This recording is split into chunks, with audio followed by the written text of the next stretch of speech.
Good morning or good evening. I wanted to enlighten you just a little bit about when your house goes in the MLS, what it should look like, who should participate, and some of the common things I saw just this week take place with a client. Well, he was a past client, listed his house with another agent, called me a little bit ago and said, Missy, this thing's been on the market for 50 days. What gives? And I'm like, I don't know. I'm not your listing agent. But I did look into it a little bit. And first thing is, this agent is from Maryland. And he has a team that is a machine. You never can talk to the listing agent. You have to go through a 1-800 kind of a receptionist person. And then you get put in a message box. And then if you're part of this team, apparently they have an agent who shows the house, then they have an agent that's there for the home inspection, and then they have an agent that's there for the walkthrough, and maybe the listing agent will show up at closing to get his commission. Unless something goes wrong. Trust me, that agent would have popped to the top. So what had happened is this house had been on the market for 50 some days. The house is gorgeous. And it was priced properly. It was a little bit overpriced in the beginning. They dropped the sale price. They should have sold this house at least 45 days ago. It should have gone under contract probably the first week it was on. Had it been marketed properly and had it been a cooperative group that everybody here has to work with. People call us and they'll ask a question or two, or I'll always call people back and I'll make sure if we go under contract and they have an appointment to show, I just try to be considerate and say, hey, we're already under contract, cancel your showing, or I'm going to cancel your showing because of. Or if someone calls and says, hey, Missy, we want to show your listing at noon on Sunday or noon on Saturday, even worse yet. And I'm like, where are you guys coming from? Well, we're coming from Silver Springs. Wow. Can I open the door for you? And people will say, you do that for us? And I'm like, yes, because I'm going to call you when I have somebody in Silver Springs because I don't want to go up there. So we have a collaborative, cooperative group of people in this area. Our agents that are working, I would say the ones who do most of the listings, who do most of the business, are a very cooperative group of people that work together. We have a relationship. This is a relationship business right now. If you're a newbie or you're from out of the state or you're from Northern Virginia or Western Virginia, it's just a whole nother ball of wax the way people operate. So this gentleman has this massive team that had an agent representing his team listing that this house here in Stafford. This house was like 5 seconds from Leland Station too. Should have sold. It was an amazing location, an amazing house, everything. But this guy, I don't know who wrote the remarks. You guys, there are agent remarks, there's public remarks, and then there's in-office remarks in the MLS.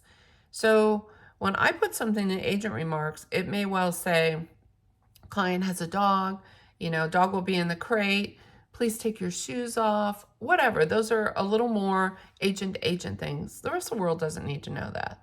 And I never say that it's vacant too. That's another thing. Don't put that your house is vacant because guess what? The rest of the world could see that if it's put in the public remarks. And actually it is one of the places in the MLS that can be filled in. I never fill that in.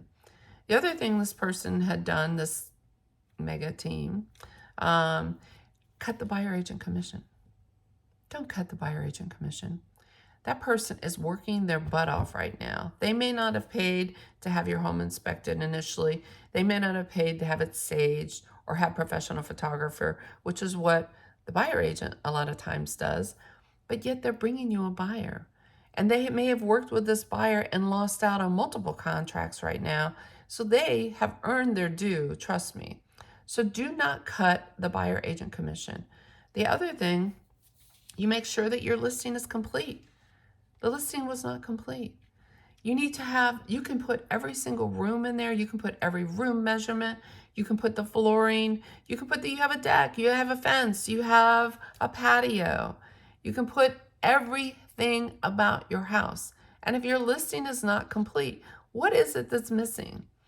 The other thing that I find really interesting right now, people are putting traditional for colonials. They are maybe classifying the house as the wrong style. If they don't know what style it is, or they're, I don't know, not to say that they're new, or they just haven't taken the time to get educated about, if somebody's looking for a 3-level colonial with the basements of finished, and if the finished square feet is not reflected in the MLS as a finished basement, people might not see that listing.